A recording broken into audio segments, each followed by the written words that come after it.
BFA 단연 계약이 시행된 후 가장 발빠르게 움직여 팀의 주축 선수 3명을 붙잡은 구단이 있었습니다. 바로 SSG 랜더스. 선발 투수 자원 박종훈과 문승원을 각각 5년 총액 65억, 55억에 붙잡았고 한유섬에게도 5년 60억을 안겨주며 FA 전력 유출을 사전에 방지했죠.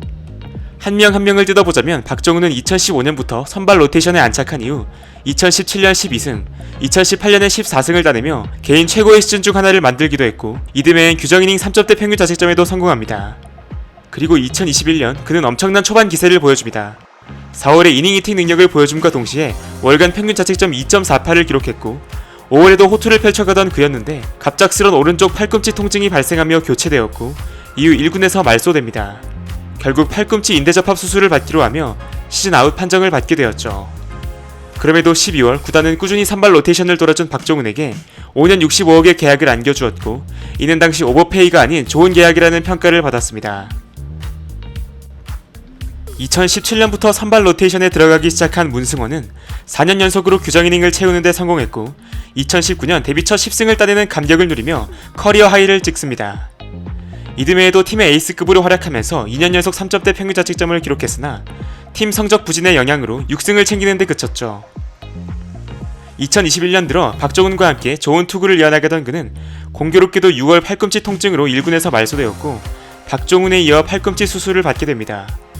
최종적으로 시즌 아웃되며 랜더스는 박종훈, 문승원의 외국인 투수 르위키마저 동시 이탈하는 악재를 맞게 되었죠. 그렇게 박종훈과 유사한 흐름을 보여준 문승원도 같은 날 5년 55억의 도장을 찍으며 SSG에서의 미래를 약속합니다. 마지막으로 한유섬, 2017년에 29홈런을 뽑아내며 주축 타자가 되었고 이듬해 무려 41홈런을 터뜨리며 팀 우승의 결정적인 역할을 수행하게 됩니다. 2019년과 20년에는 공인구 적응 실패와 부상으로 인해 아쉬움을 남기기도 했지만 2021년 다시 30홈런 시즌을 만들며 이름도 바뀌고 팀명도 바뀐 상태에서 새로운 시작을 알렸죠. 그리고 구단도 이에 대한 대우를 해주며 한유섬은 5년 총액 60억의 단연 계약을 완료합니다. 이 3건의 계약 이후 핵심 선수들에게 적절히 잘 대우해주며 좋은 계약이 이뤄졌다는 평가가 많았죠.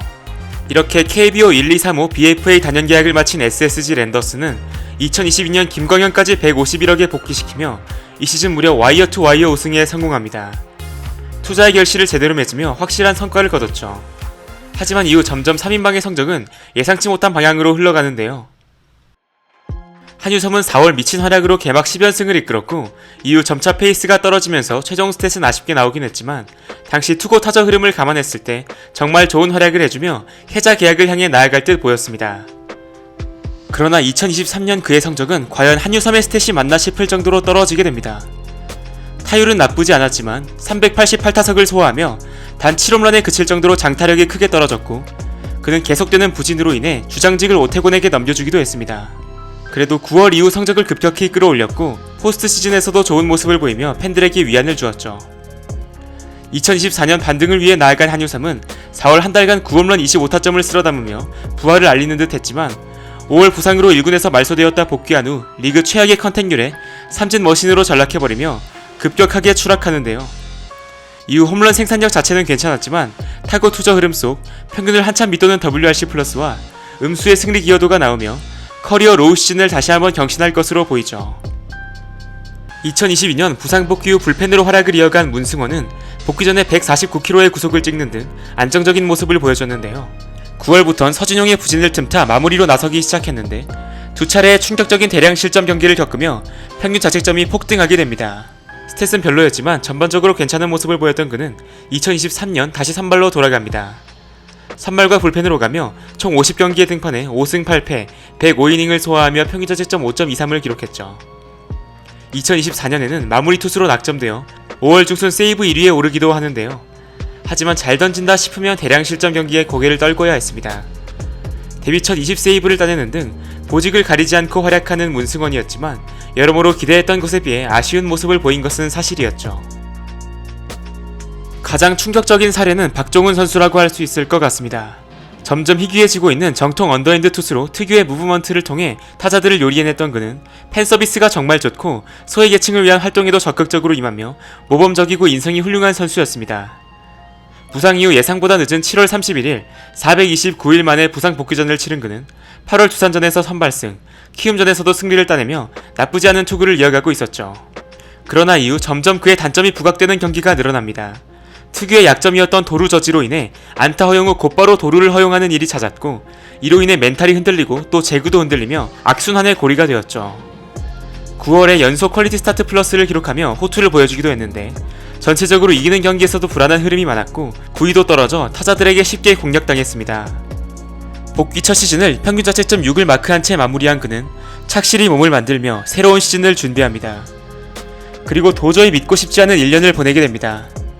표면적 성적은 18경기 2승 6패 평균 자책점 6.19, 80이닝을 소화하며 4사구가 79개에 달했습니다. 리그 전체 2위의 기록으로 이닝당 주자 하나를 깔고 시작하는 수준이었고, 선발로 나온 16경기 중 5이닝을 못 채운 경기가 7번에 달했습니다. 투구폼 조정은 오히려 독이 되었고, 시즌 말미까지 반등의 기미를 보이지 못하며 이후 2차 드래프트 보호 명단에서도 제외되었죠. 지명을 받지 못하며 랜더스 생활을 이어가게 된 박종훈. 피칭은 그의 마음처럼 잘 되지 않았고 2024년 첫 등판에서도 2이닝 동안 6사사구와 잦은 폭투로 무실점을 하고도 조기 강판되는 수모를 겪었습니다.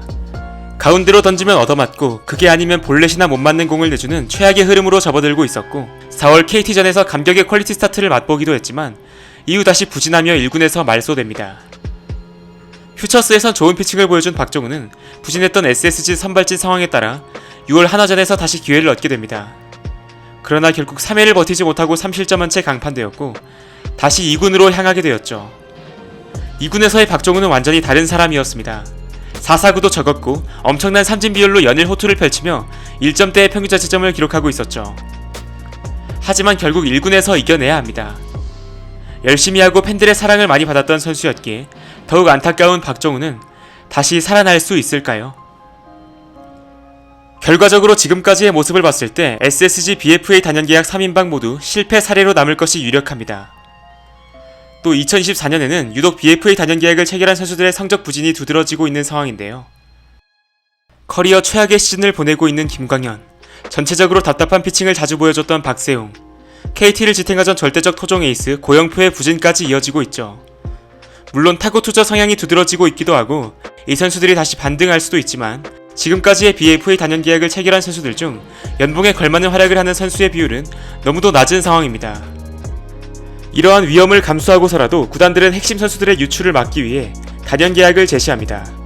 이 배경엔 셀러리캡, 마케팅 측면과 팬들, 선수단 분위기, 감독의 요청 등 다양한 요소가 포함되어 있기에 섣불리 계약 규모에 대해 평가하는 것은 어려운데요. 특급 선수가 FA 시장에 나오는 일은 점차 줄어들고 있고, 그렇기에 드래프트 및 육성이 더욱 중요해질 것입니다.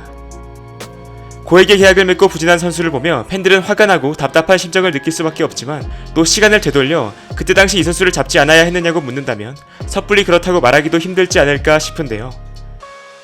앞으로의 활약도 활약이지만 지금까지 해준 것에 대한 보상 차원에서 계약을 맺었다고 생각을 한다면 조금은 마음이 편해지지 않을까 싶습니다. 오늘 영상은 여기까지입니다.